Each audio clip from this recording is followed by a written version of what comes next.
അയൽ രാജ്യങ്ങളെ ആക്രമിക്കില്ല എന്ന ഇറാൻ പ്രസിഡന്റിന്റെ പ്രഖ്യാപനത്തിൽ വ്യക്തത വരുത്തി ഇറാൻ ഉദ്ദേശിച്ചത് ഗൾഫ് രാജ്യങ്ങളിലെ US താവളങ്ങൾ ഒഴിവാക്കണം എന്നാണെന്ന് ഇറാൻ വിദേശകാര്യമന്ത്രി മസൂദ് പെഷസ്കിയാൻ വ്യക്തമാക്കി.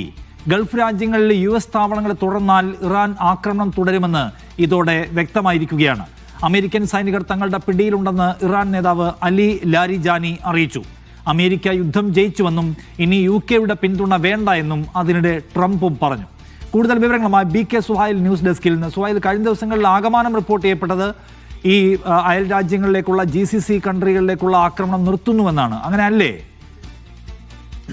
നിഷാദ്? ഇപ്പോൾ വലിയ ആശ്വാസകരമായിരുന്നു കഴിഞ്ഞ ദിവസത്തെ ഇറാൻ പ്രസിഡന്റിന്റെ പ്രഖ്യാപനം എന്ന രീതിയിലാണ് ഗൾഫ് രാജ്യങ്ങളെല്ലാം നിന്നിരുന്നത്. പക്ഷേ ഇപ്പോൾ ആ കാര്യത്തിൽ ഇറാന്റെ വിദേശകാര്യമന്ത്രി അബ്ബാസ് അറാക്ചി തന്നെ കൃത്യമായൊരു വിശദീകരണം നൽകുകയാണ്. കഴിഞ്ഞ ദിവസം മസൂദ് പെസഷ്കിയാൻ പ്രസിഡന്റ് പറഞ്ഞതിൻ്റെ ഉദ്ദേശം ഇങ്ങനെയാണ്.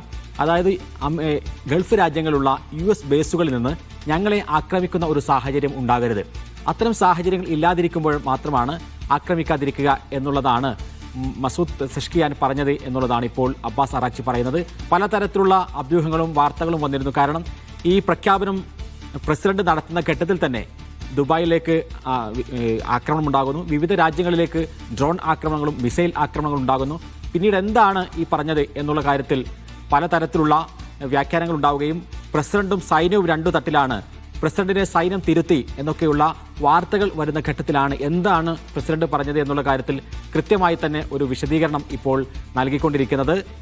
അബ്ബാസ് അറാക്ചി പറയുന്നത് അവിടെയുള്ള കരമാർഗമോ അതേപോലെ തന്നെ ഈ വ്യോമമാർഗമോ ഒക്കെയുള്ള ഒരു താവളങ്ങളും ഉപയോഗിക്കാൻ പാടില്ല.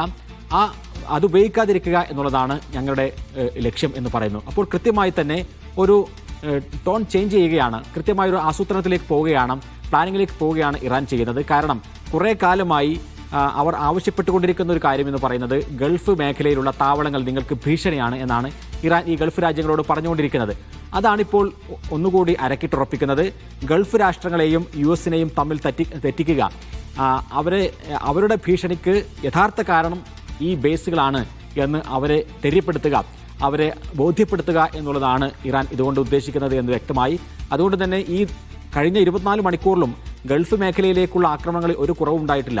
സൗദി അറേബ്യക്ക് നേരെ ഡ്രോണുകൾ വരുന്നു, ദുബായ്ക്ക് നേരെ ആക്രമണങ്ങൾ ഉണ്ടാകുന്നു, കുവൈത്തിൽ ആളുകൾ കൊല്ലപ്പെട്ടതായുള്ള റിപ്പോർട്ടുകൾ വരുന്നു, UAE-യിൽ ഇന്നൊരാൾ കൊല്ലപ്പെട്ടതായുള്ള ഒരു പാക് വംശജൻ കൊല്ലപ്പെട്ടതായുള്ള റിപ്പോർട്ടുകൾ വന്നു. അപ്പോൾ ഇങ്ങനെ എല്ലാ അർത്ഥത്തിൽ നോക്കുകയാണെങ്കിൽ ഗൾഫ് രാഷ്ട്രങ്ങൾ മുഴുവനും വലിയ പ്രതിസന്ധിയിൽ തന്നെ ഇപ്പോൾ നിൽക്കുകയാണ്. ആക്രമണങ്ങൾ തുടരുകയാണ്.